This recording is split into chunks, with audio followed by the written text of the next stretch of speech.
Bonjour, je suis Luc.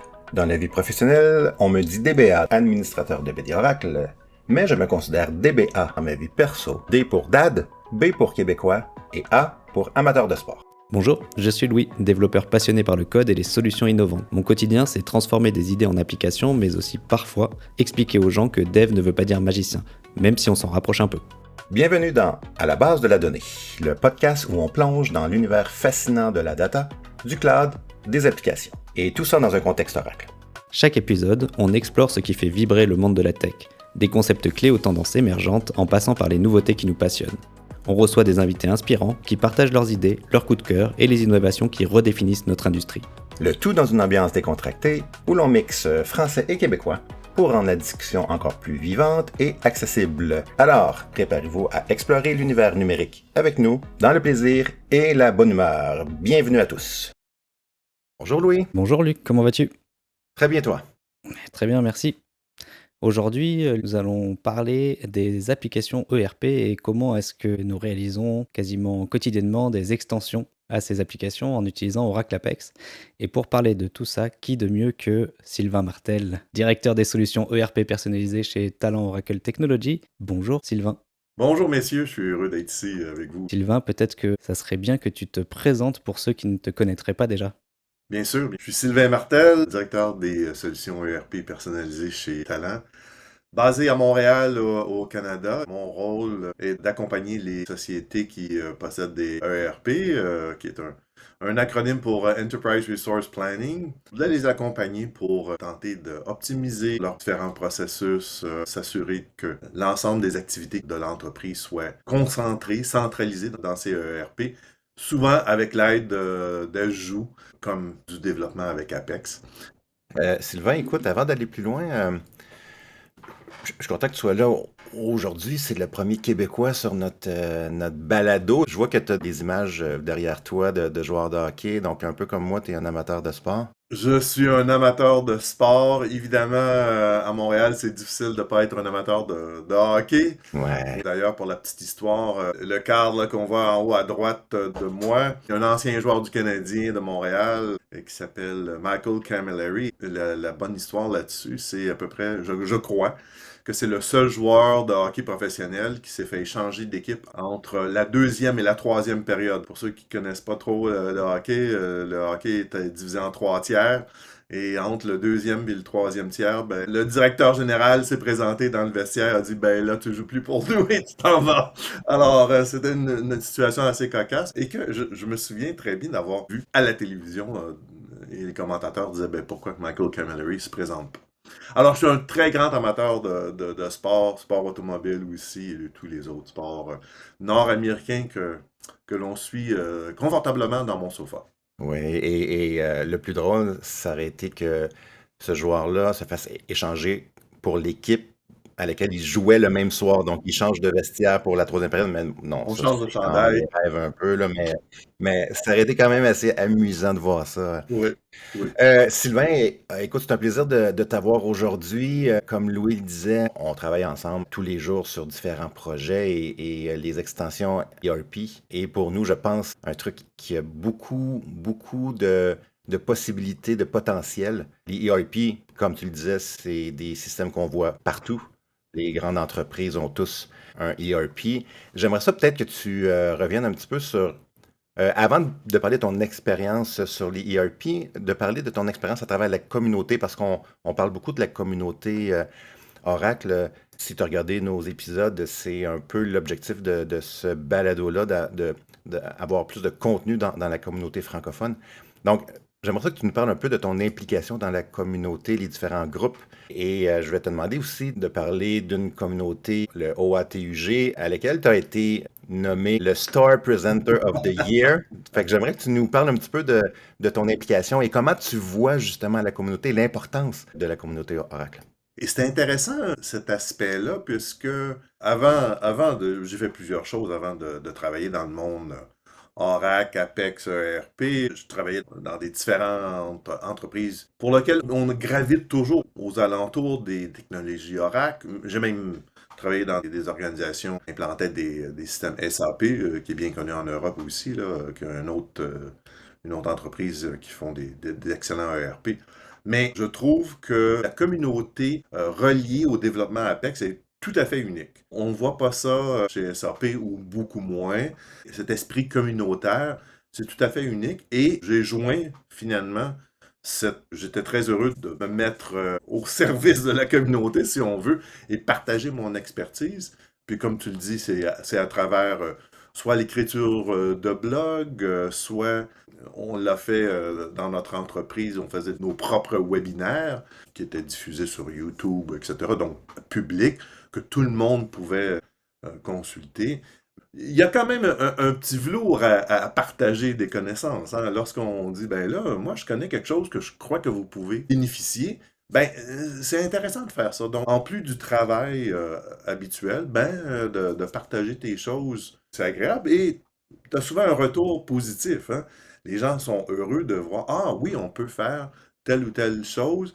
Et il y a eu une époque où on avait je dirais pas un produit, mais on avait des parties de logiciels que l'on partageait avec la communauté. Donc, tous ces éléments-là faisaient en sorte que les gens profitent de ton expertise jusqu'à un certain point pour pouvoir s'améliorer eux-mêmes. C'est très positif. Puis c'est aussi l'occasion de rencontrer des gens qui sont passionnés comme nous, là. Tu sais, oui, c'est de partager nos connaissances, échanger, mais c'est aussi de rencontrer des gens qui sont incroyables. Et lorsqu'on va dans des conférences, malheureusement avec la pandémie, il y a beaucoup de choses qui ont changé, mais on revient à ces habitudes de rencontrer des gens et d'échanger, ben, ça nous nourrit, nous également. C'est pas une voie à sens unique, mais effectivement, les échanges nous permettent de dire, OK, on va retourner à notre travail, mais on sait qu'il y a un besoin ici où il y a des intérêts là. Oui, puis on apprend beaucoup finalement, et en présentant, et en discutant avec des gens qui sont venus voir, et en regardant d'autres présentations. Donc, aller dans les conférences, c'est important. Tout à fait, tout à fait. Donc, tous ces aspects-là font en sorte qu'au fil des années, la passion de partager, la passion d'aider la communauté fait en sorte qu'on poursuit et puis on se pousse nous-mêmes aussi à trouver de nouvelles avenues à présenter parce qu'on sait que souvent dans les entreprises, dans les sociétés, les gens sont occupés à faire leur travail puis ils n'ont pas nécessairement le temps d'aller explorer alors que nous, on peut avoir un peu ce luxe là, pour eux.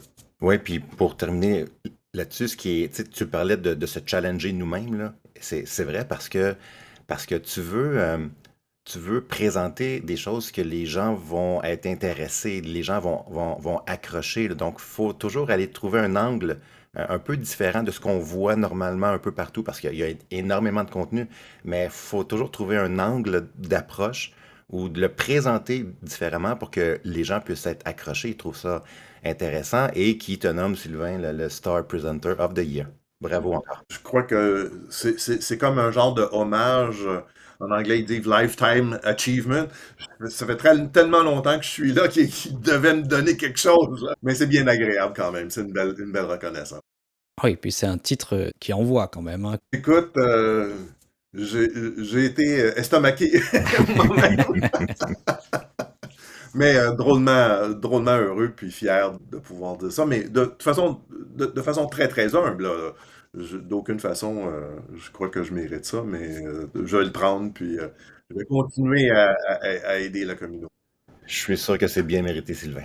Écoute, j'aimerais ça qu'on saute dans le vif du sujet aujourd'hui. Tu sais, on le disait au tout début, les ERP, on les trouve partout, plusieurs ERP différents, mais je pense qu'ils ont tous le même objectif, de couvrir un certain besoin au niveau de la business, clairement. J'aimerais ça que tu reviennes rapidement sur ton expérience au niveau des ERP. Ça fait plusieurs années déjà, donc c'est quoi les avantages pour l'entreprise? Bien sûr, il y a beaucoup d'avantages, mais il y a aussi des inconvénients dans ce genre de système-là, d'application-là. C'est souvent des systèmes qui sont très, très lourds, très, très importants, mais qui amènent une lourdeur. Aujourd'hui, le ERP même change beaucoup, évolue beaucoup, se modernise beaucoup, qui passe souvent d'un environnement on-premise vers des environnements SaaS. J'aimerais ça que tu nous parles un peu de ta vision du ERP qu'on connaît aujourd'hui. Écoute, c'est large, effectivement, mais à la base, c'est certain que la raison principale pour laquelle une société peut être intéressée à implanter ce genre de logiciel, c'est pour couvrir les processus métiers je dirais, de base que tout le monde doit faire, peu importe l'entreprise, peu importe l'industrie. Alors, de faire la gestion du grand livre, prendre les commandes, payer les fournisseurs. Peu importe si mon entreprise vend des aspirateurs, de la nourriture pour les chiens ou peu importe, on y revient toujours pas mal à la même chose. Donc, c'est intéressant pour les entreprises de se procurer une application qui fait les trucs de base de façon éprouvée. Pourquoi réinventer la roue pour faire la gestion du grand livre, pour faire un bon de commande? Alors, à ce niveau-là, l'acquisition de ce genre de logiciel-là fait beaucoup de sens, mais chaque industrie est un peu différente tout de même. Alors, c'est là où une application pour monsieur, madame, tout le monde, ben, a certains écarts. Les sociétés ont deux choix ou bien ils s'adaptent à la façon dont le logiciel fonctionne. Et là, on fait des compromis sur comment moi, dans mon entreprise, je voudrais exécuter. Ou bien, je fais quelque chose de personnalisé. Il y a l'autre option aussi que je peux utiliser Excel, et à chaque fois que je dis le mot feuille Excel, j'ai un peu d'espace. Mais juste pour faire une petite parenthèse, je trouve tout à fait étonnant que des entreprises, et là je parle d'entreprises qui peuvent aussi être de grand calibre, là, des entreprises qui investissent des millions de dollars, des millions d'euros dans des ERP, beaucoup de sécurité, ségrégation des tâches, tout ça, vont se retrouver avec des écarts dans leur processus et vont utiliser tout simplement une feuille Excel pour exécuter souvent des processus critiques. Moi, genre, ça me dépasse. Enfin, fin de la parenthèse. Mais tout ça pour dire qu'au lieu de la fameuse feuille Excel, le développement personnalisé, mais de façon faite sérieusement avec, par exemple, une plateforme Apex, ben, vient faire en sorte de combler les écarts, mais s'assurer aussi qu'on conserve les règles d'affaires, parce que ça, évidemment, c'est un point important là, dans une entreprise. On met un ERP pour suivre des règles, s'assurer que tout le monde fasse le même processus selon les règles établies, bien en ajoutant un développement personnalisé. On s'assure de poursuivre sur ces règles qui ont été émises dans le ERP et non pas de faire un peu n'importe comment. Les avantages sont que lorsqu'on implante ce genre de logiciel-là, ben, dès le départ, on est bien ferré. Le logiciel nous impose une certaine façon de procéder, mais chacune de nos industries ont des particularités. Je prends un exemple, j'ai eu l'occasion de travailler dans une entreprise qui fabriquait des produits, des solutions radioactives pour des traitements contre le cancer. Très, très particulier. Alors, évidemment, la prise de commande, vous pouvez imaginer que c'est un peu bizarre. C'est pas générique, là. Ça fait en sorte qu'on renforce les règles d'affaires dans les processus métiers. Donc, bien entendu, les fournisseurs de solutions ERP essaient de couvrir le plus largement possible les besoins, mais ils peuvent clairement pas répondre à tous les besoins qui sont souvent très spécifiques, comme tu le mentionnais sur le cas, donc très spécifiques à ce domaine-là. D'où vient, je pense, l'idée de créer des extensions? Oui, alors oui et non, parce qu'il y a aussi, enfin moi dans mon esprit, le terme ERP, ça me fait penser au très gros logiciel d'entreprise qui justement est prévu pour finalement pouvoir couvrir le maximum de cas possible, mais pour lequel je pense qu'il faut peut-être qu'on commence à définir plusieurs mots. Le premier, c'est personnalisation, parce que pour moi, c'est quelque chose que tu fais systématiquement dans une implémentation de ERP. Tu fais de la personnalisation parce que c'est le même ERP, tu vas avoir le même ERP dans différentes entreprises, mais la façon dont il a été mis en place et la façon dont il a été finalement configuré est différente, on est d'accord? Absolument, puis c'est un excellent point parce que ces logiciels-là, ces ERP-là sont pas fixés, sont pas pris dans le ciment, effectivement. Tu as tout à fait raison. Le vocabulaire à utiliser est pertinent parce qu'on peut personnaliser jusqu'à un certain point. Donc, on peut activer ou désactiver certaines options pour faire des trucs. Mais là, nous, où on intervient, c'est au moment où la personnalisation ne peut plus s'exécuter, si on veut. On ne peut plus aller pour aller combler l'écart. Alors, on devrait plutôt utiliser le mot extension. Donc, on fait une extension du ERP pour satisfaire des besoins différent, particulier, ajouter peut-être même un processus. Et également, ça peut aller aussi loin que d'échanger avec d'autres systèmes, parce que c'est pas parce qu'on a un ERP sur place qu'il n'y a pas d'autres systèmes informatiques qui existent pour supporter le restant de l'entreprise. Donc, il y a sûrement des échanges qui se font. On voit souvent des entreprises qui ont un Salesforce pour tout ce qui est gestion des opportunités, mais une fois que l'opportunité est validée, saisie, prête à aller en commande, ben, on reçoit les données de ces systèmes. Donc, tu as tout à fait raison. Extension est plus appropriée. Et je veux finir avec ce que tu disais, Luc, sur il y a eu beaucoup de changements dans les dernières années, puis là, on parle de SaaS, on parle de on-premise. Et je pense qu'on est encore dans ce changement-là. Les applications cloud ou SaaS sur le cloud, c'est quand même, je dirais pas c'est nouveau, mais c'est quand même, l'industrie change pas à l'intérieur de 2 ans ou 3 ans. Donc, les ERP, traditionnellement, ben, c'était installé dans ton centre de données. C'est lourd, il y a beaucoup de choses, ça prend une bonne équipe pour gérer ça. Mais là, on s'amène vers des solutions SaaS qui sont plus flexibles, je crois, parce qu'on souscrit à des modules. On n'a pas besoin d'installer l'ensemble du ERP si on est intéressé que par supply chain, là, la gestion de la chaîne d'approvisionnement. Bon, on se concentre là-dessus. Par contre, l'inconvénient additionnel de ça, OK, on a plus de flexibilité, on n'a pas besoin d'autant d'infrastructures, etc. Mais on perd en flexibilité, là. Les applications SaaS, habituellement, c'est assez fermé. Auparavant, on avait accès à la base de données, on avait accès à des objets de technologie de base. Maintenant, en SaaS, ben, c'est comme utiliser ton mail, hein. Le mail est là, on l'utilise, c'est terminé. Donc, on peut quand même faire des extensions avec SAS, mais je dirais pas une complexité, mais il y a une façon différente de faire les choses. Mais par contre, on n'est pas obligé d'installer le gros truc ERP au complet. Puis, ben, c'est un bon parallèle aussi. On a fait des épisodes qui parlent justement des avantages et des inconvénients du cloud en général, Mhm. du côté infra en particulier. Puis oui, je pense que ce qu'on disait, c'était que le cloud a des avantages, facilité de provisionner des environnements. Bon, un des avantages, entre autres, c'est de ne pas avoir à gérer l'infrastructure, qui est un très gros avantage quand tu t'en vas vers le cloud. Mais le désavantage, c'est justement être dans un monde un peu plus fermé. Il y a peut-être moins de personnalisation que tu peux faire quand tu es dans un monde SaaS que tu pourrais faire dans un monde ERP on-prem. D'où l'idée que les extensions sont de plus en plus importantes, de pouvoir faire des extensions en utilisant une technologie X. On va le voir encore beaucoup plus fréquemment qu'avant, je pense, là.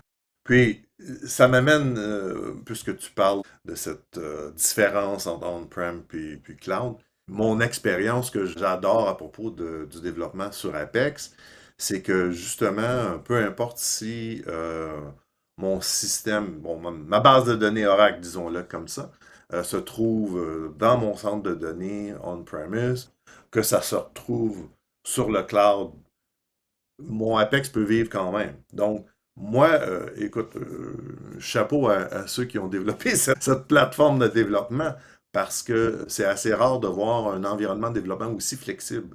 Et pour satisfaire les besoins de ces sociétés qui utilisent un ERP sur SaaS, ben, je déploie une base de données du style Autonomous, disons, avec laquelle Apex est déjà installé. Et je suis prêt, j'y vais, je commence à développer dans les 10 prochaines minutes.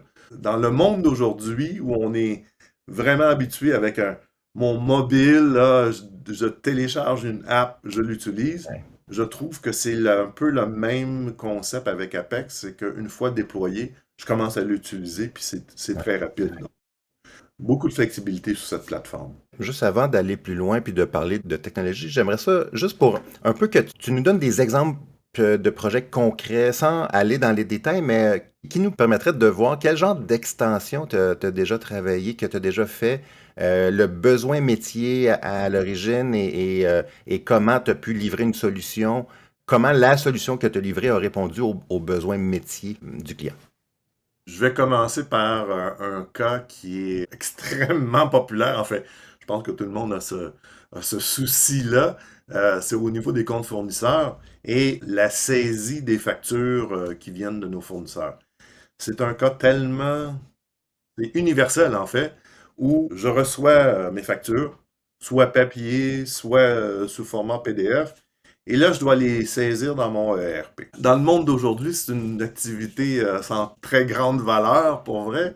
Alors, je dirais, je crois, j'ai 3 clients pour lesquels on a fait ces projets où on désirait automatiser le plus possible cette activité. Donc, on reçoit ces factures puis de plus en plus à travers des emails, à travers des moyens électroniques.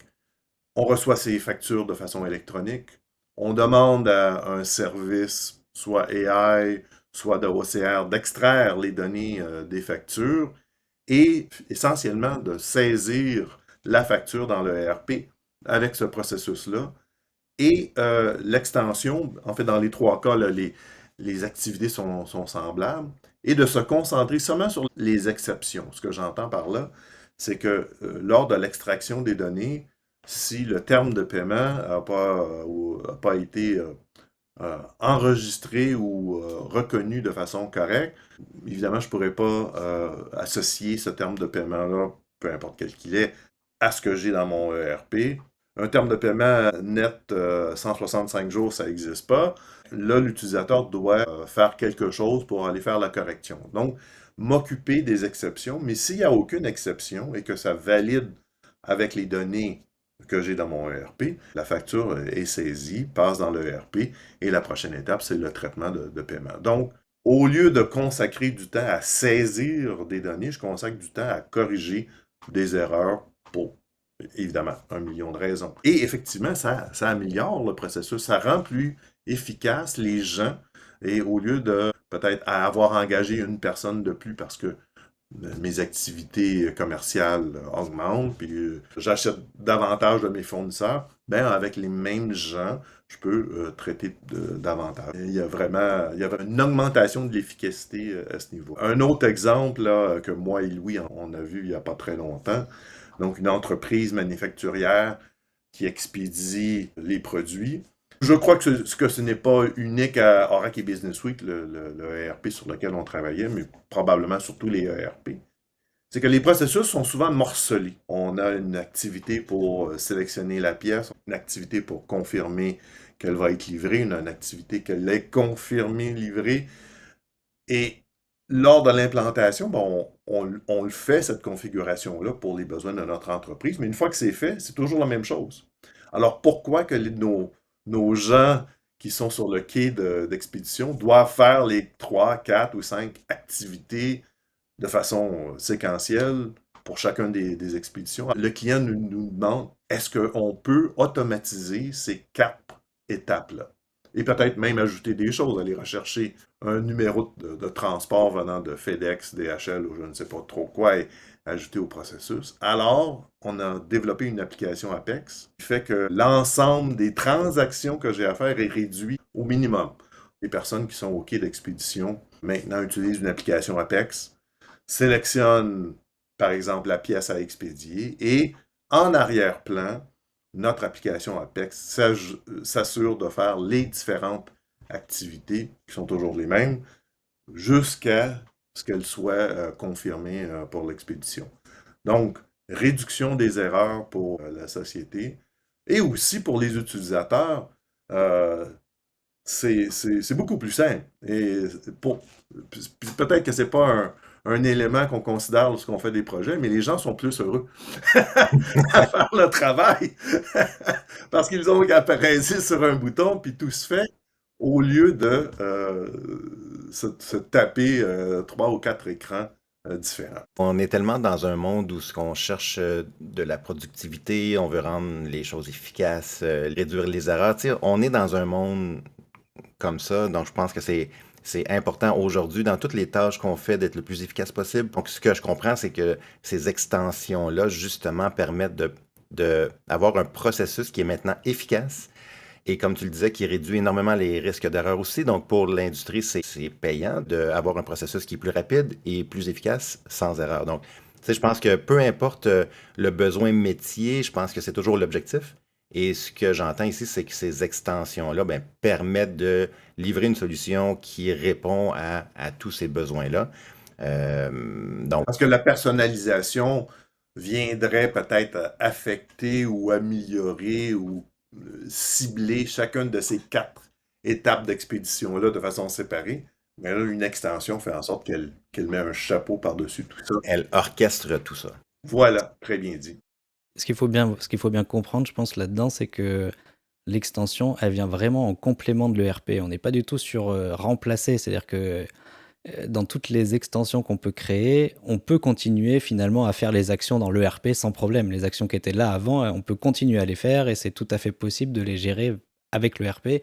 L'idée, c'est que souvent, ça va adresser une partie du processus et sur cette partie, on va essayer de gagner du temps, être plus efficace, limiter les erreurs, etc. Mais finalement, ça vient vraiment en complément. On remplace jamais le RP et on est toujours capable d'aller dans le RP, contrôler les datas, etc. Donc c'est vraiment quelque chose qui vient en addition et qui est là pour un but précis. Et parfois, ça peut aussi adresser on va dire des cas exceptionnels dans les processus. Donc le processus marche très bien dans le RP pour tous les cas génériques, etc. Et puis parfois, il y a des petits cas qui sont un peu plus compliqués. Et pour cela, on peut venir avec une extension appropriée pour adresser cette partie du processus. Et là, avant d'aller sur l'autre point, parce que le temps avance, on a beaucoup de sujets à couvrir, c'est très intéressant, mais il y a un cas d'usage que tu m'as déjà parlé que je trouve excellent. Et c'est pas nécessairement un nouveau processus pour améliorer un processus qui était lourd, mais c'était plus un besoin de tableau de bord.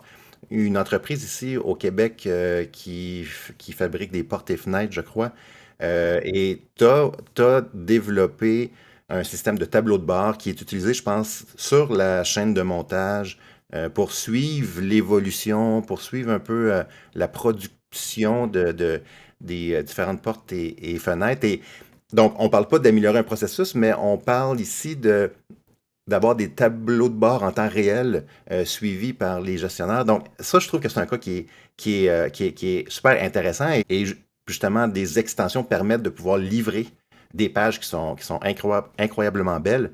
Fait que si tu peux prendre 4 minutes pour nous en parler un petit peu, je trouve que c'est un cas qui est Oui, intéressant. c'est ça. Écoute,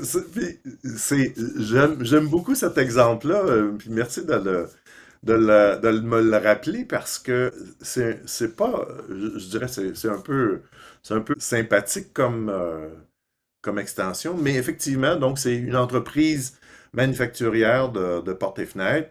Donc, il y a un plancher de production, il y a des différentes machines pour fabriquer ces fenêtres-là à différentes étapes du processus de fabrication. Et évidemment, comme dans toute entreprise, il y a des bris. Alors, il y a des machines qui sont en arrêt pendant qu'un mécanicien répare, etc. Et les gestionnaires cherchaient une façon d'avoir une meilleure idée en temps réel de qu'est-ce qui fonctionne sur mon plancher. Est-ce que j'ai des machines qui brisent plus régulièrement? Est-ce que j'ai des machines qui prennent plus de temps à être réparées pour, encore une fois, augmenter l'efficacité de mon processus de production? Alors, l'idée du client, c'était justement de mettre un écran géant en plein milieu du plancher de production avec comme un peu des diagrammes de chacune des machines. Donc, c'est vert si la machine est en fonction de façon normale, jaune s'ils sont en arrêt et rouge si ça fait plus que 10 minutes que c'est en arrêt. Alors là, ce qui se passe, c'est que le superviseur dans son bureau, il voit ça. Ah, c'est jaune, ok, on va aller faire un tour. Est-ce que quelqu'un est là pour s'en occuper? Parfait. Et si c'est rouge, bon, il va donner un peu de pression pour qu'on s'assure que la pièce est remplacée ou je ne sais trop. Mais ce qui se passe, c'est que ces opérateurs de machines regardent cet écran-là et là, ils n'aiment pas ça du tout lorsqu'ils voient ça en jaune, lorsqu'ils voient ça en rouge. Et c'est eux qui maintenant vont voir les mécaniciens, les gens de l'entretien pour dire allez, allez, allez, il faut y aller parce que moi je suis en rouge puis j'aime pas ça du tout. Alors, c'est intéressant parce que ce n'est pas une coercition venant juste du gestionnaire, du superviseur qui sort le fouet, mais c'est aussi la fierté de ces opérateurs-là qui disent, écoute, moi, je veux que ça roule mon affaire, et là, c'est au vu et au su de tous. Et effectivement, ça l'a changé la façon de mieux diriger l'équipe. Puis, avec une meilleure conversation aussi avec les gens qui sont sur le plancher, parce que les gens, ils savent, si une machine brise à chaque semaine pour la même raison, mais là, l'opérateur va aller dire à son superviseur, écoute, il faut faire quelque chose. Et inévitablement, ça fait en sorte que ça améliore l'entreprise dans son ensemble, parce qu'on le sait bien, l'entreprise, il y a deux trucs importants dans l'entreprise. Ou bien on fait plus de profit, ou on réduit les coûts. Alors, si on réduit les coûts de réparation, ben, par le fait même, clairement, on fait plus de profit. Je pense que tu as présenté plusieurs cas qui sont intéressants, qui répondent à des besoins métiers des clients. Donc, tu parlais de rendre des processus efficaces parce qu'à l'origine, à partir du ERP de base, c'était un processus lourd, plusieurs étapes. Donc, vous avez été en mesure de livrer une solution beaucoup plus rapide et tout ça. Et le dernier cas que je trouve super intéressant, sûrement très beau à voir aussi, là, je vois l'écran géant avec tous les graphiques, les statistiques live qui bougent et tout. Donc c'est aussi, ça a un beau look. Maintenant, si on va un petit peu derrière, donc je pense qu'on est en mesure de répondre à des besoins métiers. Maintenant, la technologie qui permet de livrer ces solutions-là, parle-moi un peu de ton expérience sur les différentes technologies que tu as peut-être pu évaluer ou explorer à l'époque et aujourd'hui, qu'est-ce que tu utilises pour pouvoir répondre à ces besoins-là? Euh, Écoute, lorsque j'ai débuté ma carrière dans le monde Oracle, évidemment, bon, on parle de SQL, de PLSQL, c'était toujours bon. Mais pour faire l'interface utilisateur, bon, on utilisait des trucs comme Oracle Forms, on utilisait des trucs comme Oracle Reports. Dans le monde ERP, j'ai été impliqué particulièrement dans Oracle Business Suite. Il y avait des outils de développement, ou enfin, qui existent encore, qui s'appellent OAF, Oracle Application Framework, qui, lui, était basé sur le langage Java. Puis il y a aussi des trucs un peu plus obscurs à l'intérieur même de Oracle Business Suite qui sont comme des variantes de Java. Je pense à Configurator qui est un outil à l'intérieur de la gestion de commandes qui était tout à fait horrible. Donc, je crois que dans tous ces cas, les autres technologies utilisées, puis je vais prendre OAF, je vais prendre ces variantes de Java qui se retrouvaient dans ce configurator ou dans le module iStore, euh, pour le développeur ou pour la personne Oracle qui connaît la base de données, qui connaît le langage SQL, PLSQL, d'aller verser dans des outils Java, écoute, c'est beaucoup de comprimés de Tylenol que tu dois prendre parce que c'est un mal de tête horrible d'avoir à changer le concept. C'est un concept complètement différent, en fait, pour ma part. Et je pense aussi, dans les différents projets sur lesquels j'ai travaillé, il y a très peu de gens qui peuvent faire les deux. Avoir les connaissances métiers, parce qu'il faut avoir quand même un peu des connaissances métiers lorsqu'on développe ce genre d'extension-là. Peut-être pas en profondeur, mais il faut savoir un peu comment ça se passe dans la vraie vie. Donc, de faire le pont entre ces connaissances métiers-là, la base de données et le développement. Le développement de base de données SQL, PLSQL, c'est vraiment quelque chose, je ne dirais pas de particulier, mais d'une certaine façon, se connecte moins avec des outils Java. Donc, on a laissé tomber ça. Évidemment, pendant longtemps, Oracle Forms, Oracle Report étaient les maîtres des outils de développement. Par contre, ils ont un peu mal vieilli. Et là est arrivé Apex il y a quelques années. Comme un peu par hasard, je suis tombé là-dessus. Et ce que j'aimais avec Apex, dès le premier coup d'œil, c'était que je pouvais faire des applications de type web, donc des pages web, mais avec mes connaissances que j'avais déjà de SQL, PLSQL, sans trop me soucier des détails de ce qu'une page web peut être. Et ça, c'est fantastique parce que même si on retourne 10 ou 15 ans en arrière, le développement de pages web, ben, c'est ça la tendance. Et encore davantage aujourd'hui. Donc, de développer des écrans, de développer des rapports avec des outils qui ont un peu mal vieilli, puis qui peuvent être mal utilisés aussi lorsqu'on parle de mobile, de tablette. On ne peut pas utiliser des écrans Forms dans des tablettes, dans des mobiles. Tout ça pour dire que lorsque je suis arrivé dans le monde Apex, je me suis senti vraiment à l'aise.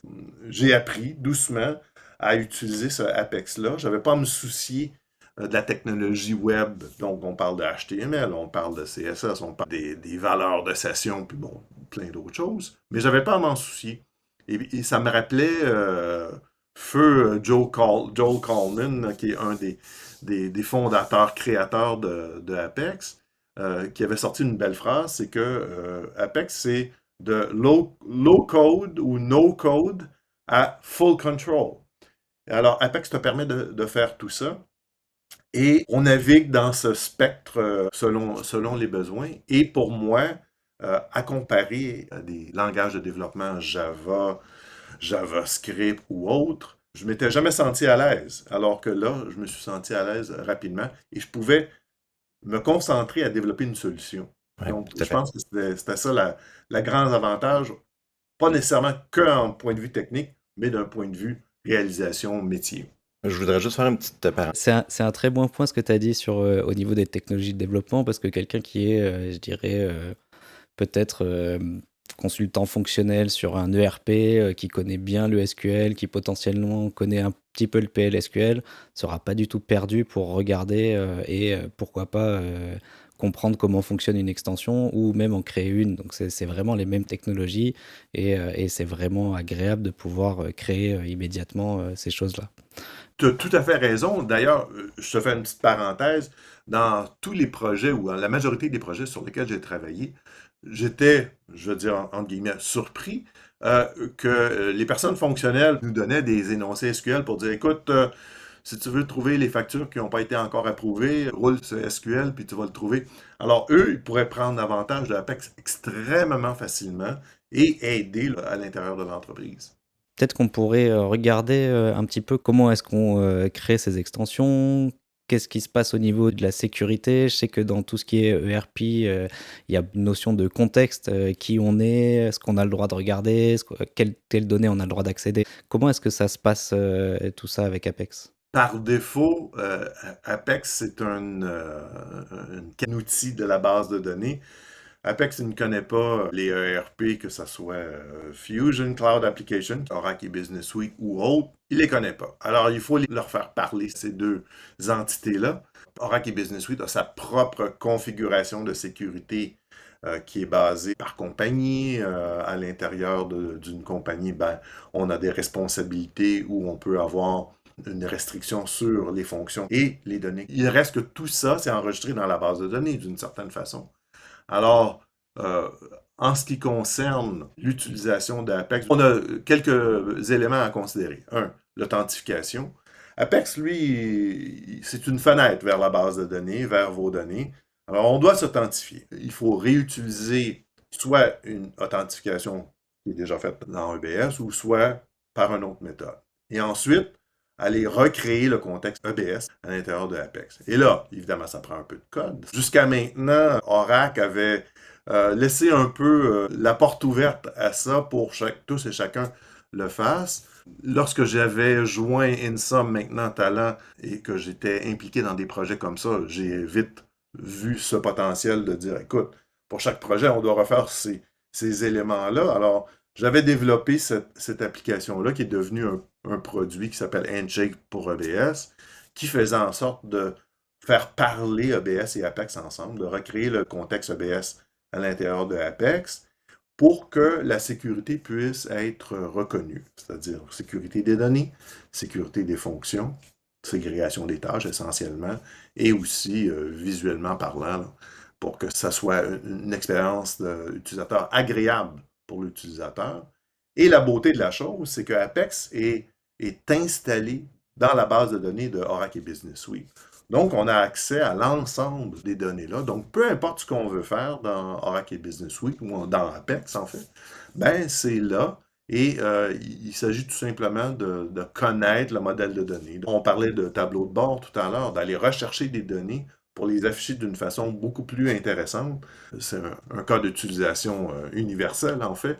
Même des rapports. Dans Apex, on a ce composant qui est fantastique, qui est le rapport interactif, qui permet aux utilisateurs de travailler avec les données qui sont présentées de façon beaucoup plus agile. Les rapports, les tableaux de bord sont souvent le premier pas lorsqu'on fait du développement Apex parce que c'est quelque chose que notre entreprise nous demande et aussi parce qu'on peut s'abreuver des données qui sont sur la base de données sur laquelle je suis directement. Donc, essentiellement, le travail à faire est de avoir cette authentification venant de EBS et de recréer le contexte. Là, je vais dire des trucs un peu techno EBS. Là. Il faut faire le apps initialize. Il faut s'assurer que le MO Global Init est activé pour la sécurité des données, etc. Donc, mais une fois que ça c'est fait, maintenant, je peux développer mon application comme je le désire, peu importe le module. J'aimerais peut-être te ramener sur un point. Apex vient avec la BD Oracle. C'est une option qui est gratuite avec la BD Oracle, donc on peut l'utiliser. Et là, tu as mentionné un point. Donc, Apex est installé à même la BD Oracle où EBS roule. Parfait. Donc, ça semble être une intégration qui est naturelle. Tu parlais du processus qui permet de mettre en place le contexte du côté Apex, donc la sécurité entre EBS et l'extension va suivre. Donc, pour l'usager, c'est complètement transparent. Donc, j'imagine que l'usager est dans sa page EBS et va cliquer sur un menu et il va basculer dans l'extension Apex. Peut-être qu'il s'en rendra même pas compte. Tu sais, c'est complètement transparent. Fait que, il semble avoir une intégration quand même assez naturelle entre les deux. Mais est-ce que c'est un désavantage? Est-ce que ça a un impact plutôt sur le cycle de vie de EBS? Parce que EBS vit, il y a des patchs, il est mis à jour. Donc, EBS a son propre cycle de vie.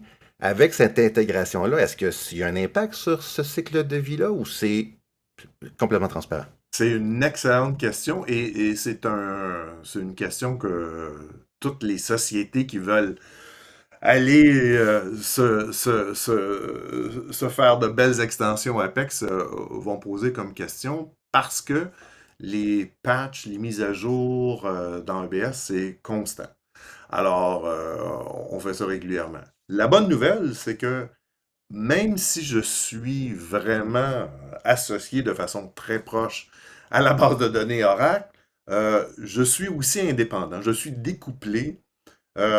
Évidemment, comme toute chose, si je dois faire une mise à jour, souvent dans les ressources humaines, il y a des mises à jour annuelles. C'est un module qui est un peu plus sensible à ça. Je dois faire mes tests de régression si j'ai fait des extensions sur Apex. Mais en termes de fonctionnalité, en termes de base de données sur laquelle je suis, c'est vraiment indépendant, mais les extensions que j'en fais utilisent ce que EBS m'offre. Alors, s'il y a une mise à jour, puis que le modèle de données change un peu, et c'est arrivé par le passé, ben, et je dois tout simplement m'assurer de faire mes tests de régression pour s'assurer que le processus fonctionne. Mais il y a aussi des techniques que j'aime proposer pour s'assurer que ce découplage-là est le plus intéressant possible. Ce que j'entends par là, c'est que lorsque on utilise Apex, bien évidemment, on va utiliser une vue, on va utiliser des API pour faire des transactions, on ne peut pas faire d'activité DML directement. Ce que je propose aux organisations, c'est de dire, bien, packager, enrober vos objets dans des objets personnalisés que Apex va utiliser. Si jamais les tables par rapport aux factures, par rapport aux articles, par rapport aux commandes sont modifiées éventuellement parce qu'il y a des patchs, etc., ben, on n'aura qu'à modifier l'objet personnalisé et nos applications Apex n'enverront que du feu. Alors, bien sûr, il faut être au fait de ce qui est modifié lors d'une patch et c'est toujours très bien documenté. Donc, à ce niveau-là, c'est une stratégie qui fait en sorte qu'on est protégé en découplant le plus possible les objets EBS de Apex. Et la deuxième partie de ces patchs-là couvre les fonctionnalités directes de EBS, mais celle-ci puisqu'on va utiliser des API à partir de Apex pour faire une transaction quelconque, ben on est protégé parce que les API vont avoir été changées. Donc, on est vraiment bien protégé de ce côté-là. Évidemment, la règle d'or, c'est de faire nos tests de régression, mais d'un point de vue technologique, peu importe ce qui se passe dans EBS, d'une certaine façon, on s'en fout. Il y a deux choses que j'aimerais bien mentionner. Moi, tu en as parlé un petit peu, Luc, mais au niveau de l'interface utilisateur, il y a quelque chose qui est très satisfaisant avec Apex. Et comme tu le disais, tu peux faire des extensions pour lesquelles l'utilisateur ne va même pas s'apercevoir qu'il est passé d'un contexte à l'autre. Alors pour IBS, il y a un petit peu de travail parce que on a un thème custom, surtout pour les anciennes versions d'IBS, etc. Mais par exemple, si on fait une extension à Oracle Fusion, c'est quelque chose qui est transparent parce qu'il livre Oracle Apex avec un thème, le Redwood Theme, et donc du coup tu peux utiliser ce thème-là et l'utilisateur ne va même pas s'apercevoir. C'est-à-dire que le look and feel de l'application est exactement le même que l'application SaaS. Et ça c'est un gros plus parce que tu peux créer une extension et l'utilisateur s'en aperçoit même pas. Donc c'est vraiment une extension mais qui à la fin fait partie de ton SaaS parce que personne ne voit la différence entre les deux. Ça, c'est un point vraiment assez important.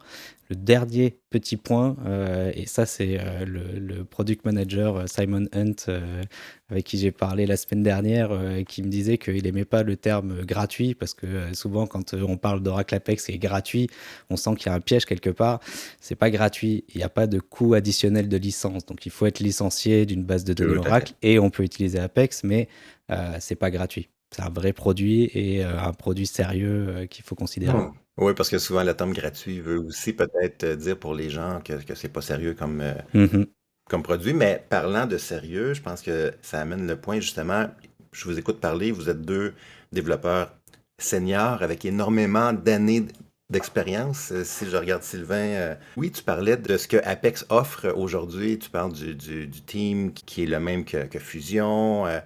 Sylvain, tu parles que il y a comme une intégration naturelle Apex avec EBS ou avec Fusion.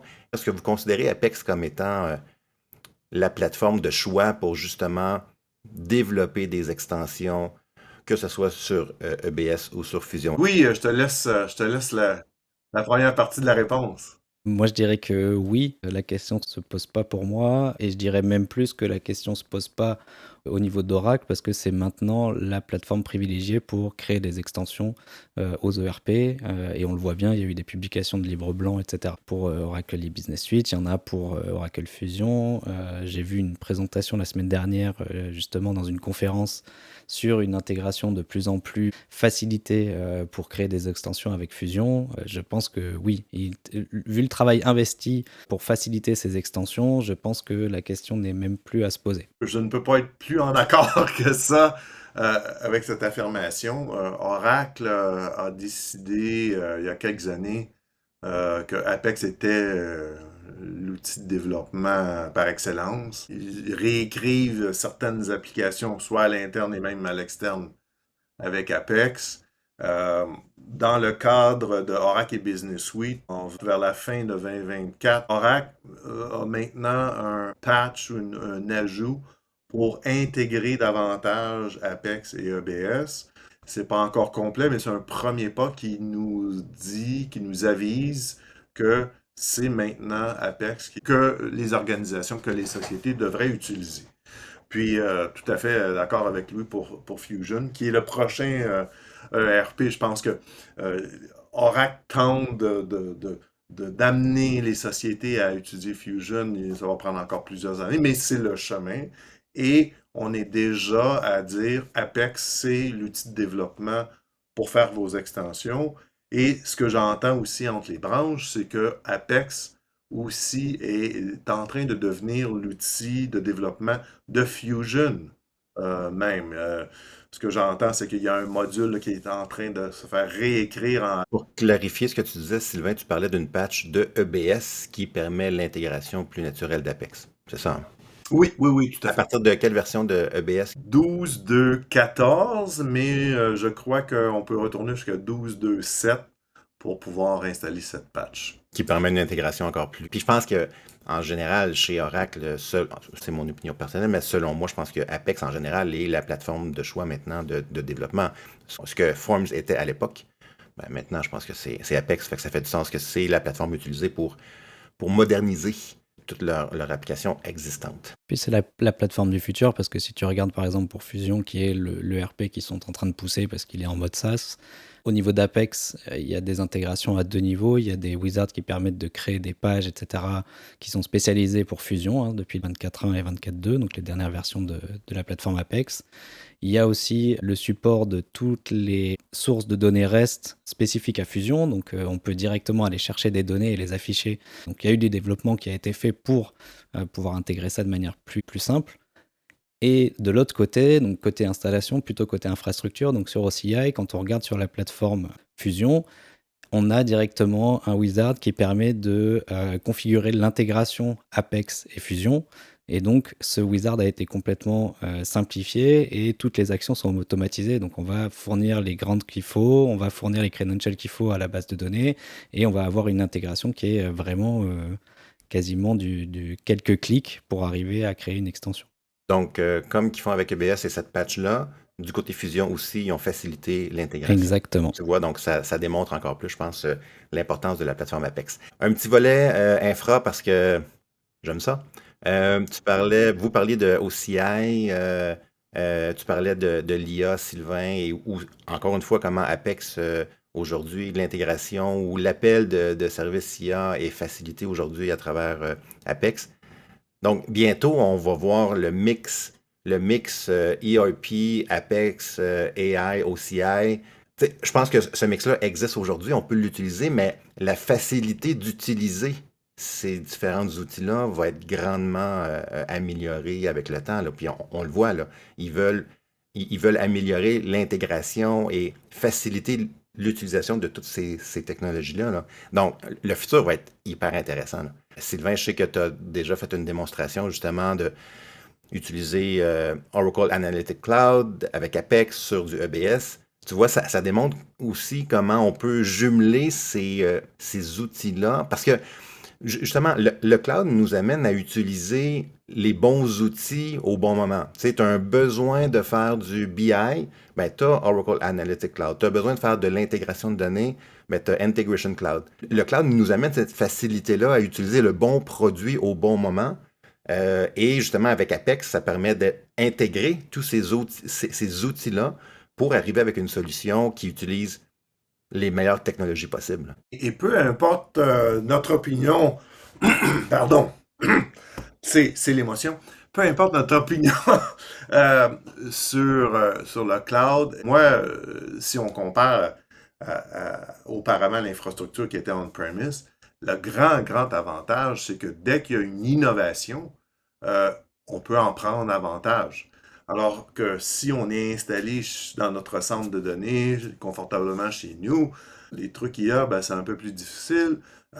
Si j'ai une vieille version de Business Analytics, je peux pas utiliser une nouvelle fonctionnalité que dans OAC. Alors, on est un peu pris, et c'était correct auparavant, c'était la façon. Mais maintenant, avec la quantité d'innovations qui sont amenées, moi, je suis estomaqué à chaque année de... Moi, je croyais qu'en 1990, tout avait été fait en informatique. Apparemment, non. Alors, Louis était encore à l'école en 1990. Oui, c'est ça. J'avais plus de cheveux qu'aujourd'hui. Je n'étais même pas à l'école encore. Oh, mais il est même pas... Je suis désolé de vous faire ça, messieurs, mais... Oh, ça fait mal au cœur. Mais j'aurais dû jamais embarquer là-dedans. Enfin, donc, on parlait de cloud et d'innovation. C'est qu'on peut profiter, je dirais, presque instantanément de ces innovations-là. Je ne sais pas si je m'avance un peu ou si je dis des sottises, mais une des prochaines innovations en termes de développement, c'est que grâce à l'IA, je pourrais peut-être avoir un document fonctionnel. Par exemple, je définis mon besoin, ce que je voudrais qu'une application fasse. Je la fais lire par le IA et il va développer la structure de mon application et par la suite, je pourrais continuer à développer. Mais là, c'est vraiment fort, là. On est rendu à un point où je vais lire un texte et l'IA va développer une partie de mon application, peut-être pas tout au complet. Imaginez le temps que l'on sauve à ne pas créer les choses standards habituelles de navigation, ou je ne sais trop, de modèles de données. Donc, l'innovation qui est utilisée ou sur laquelle on pourrait s'appuyer avec les outils cloud, je ne sais pas quelle est la limite, mais c'est définitivement quelque chose que nous, pour commencer, on est très excités parce qu'on aime les nouveautés, on aime satisfaire les besoins de l'informatique. Et avec ces nouvelles innovations-là, ben, on va pouvoir servir des clients de façon plus rapide et être plus agile. C'est un peu un buzzword que j'aime pas utiliser, mais il y a une certaine réalité à l'arrière de ça. Puis dans le contexte économique mondial du jour, je pense d'être plus agile, plus efficace, ça ne peut être que bénéfique. Et il y a aussi un autre point, on n'oublie pas quand même les entreprises qui sont encore on-premise pour un certain nombre de raisons. Et on a de plus en plus d'approches hybrides où on peut quand même aller intégrer de l'intelligence artificielle, intégrer du requêtage en langage naturel, etc. sur des données qui restent sur les environnements on-premise, mais qui bénéficient de toute la force du cloud et de l'IA pour pouvoir simplement demander à l'application de nous donner les résultats qu'on a envie de voir plutôt que d'aller faire des filtres, des requêtes, etc. Donc, c'est des usages qu'on voit de plus en plus et qui sont vraiment intéressants dans le cadre de l'entreprise. Tout à fait. Messieurs, j'aimerais vous amener sur un autre sujet. Ben, en fait, un sujet qu'on a abordé, mais Sylvain, comme on disait au tout début, ça fait longtemps que tu es très impliqué dans la communauté. Qu'est-ce que tu dirais aux gens qui voudraient peut-être justement en savoir davantage? Est-ce que tu peux les diriger vers des sites de communauté, des conférences? Qu'est-ce que tu pourrais dire aux gens qui veulent aller de l'avant et aller voir la communauté Oracle et voir des cas d'usage que tu as expliqués? Tout d'abord, si on débute avec Oracle même, le site ou les pages dédiées à Apex sont très généreuses, si je pourrais dire.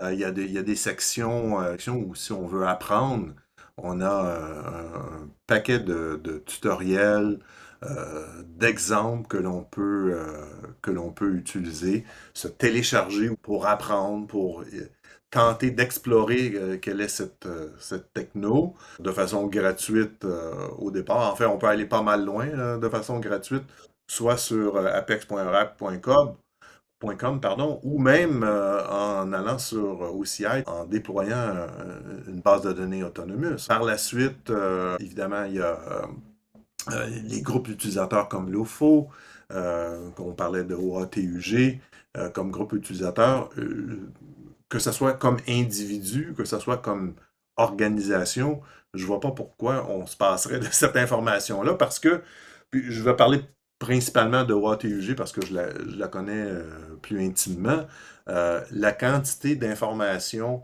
de présentations passées de toutes sortes de personnes, pas des consultants nécessairement, mais souvent des utilisateurs qui aiment bien partager ce qu'ils ont fait chez eux.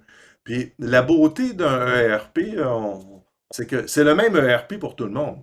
Alors, si moi j'ai un souci dans un processus particulier, mais peut-être que quelqu'un aussi avait ce même souci et il a trouvé une solution puis qui a présenté à une conférence. Donc, il y a énormément d'infos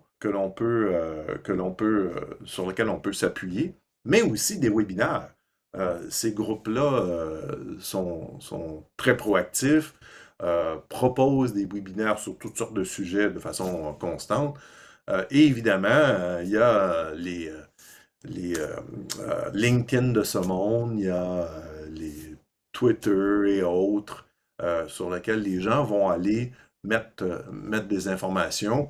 Évidemment, par la suite, lorsqu'on commence à connaître les gens, on peut s'abonner à leur blog.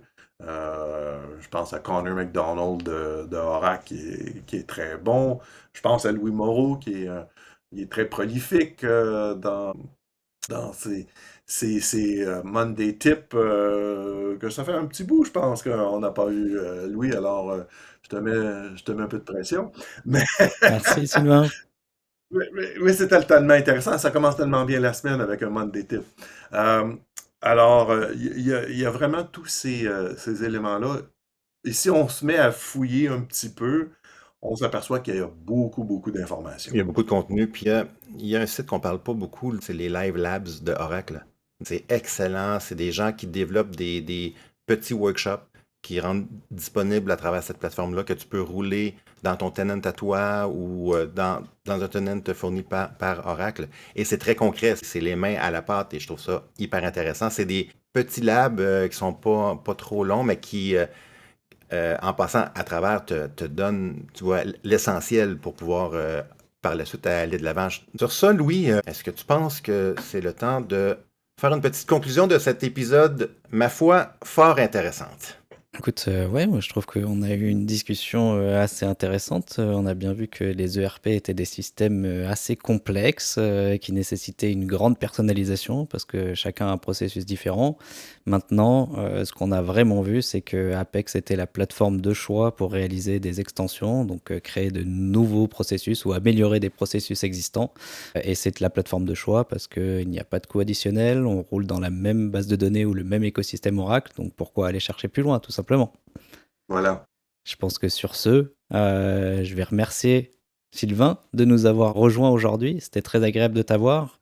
Et ça fut un plaisir de discuter avec vous aujourd'hui, messieurs. Comme d'habitude, si vous êtes intéressés, laissez-nous des commentaires, abonnez-vous, faites-nous savoir que vous écoutez, ça nous fera un grand plaisir.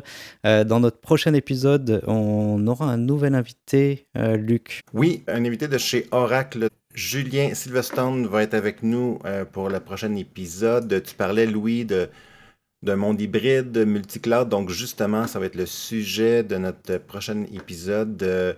Quelle est la stratégie choisie par Oracle, justement, lorsqu'on parle de multicloud? Super intéressant comme ouverture d'esprit, comme stratégie. Donc, on va discuter et développer ce sujet-là avec notre ami Julien pour le prochain épisode. Excellent. Merci à tous et bonne Merci. journée. Et à la prochaine. Merci, Sylvain.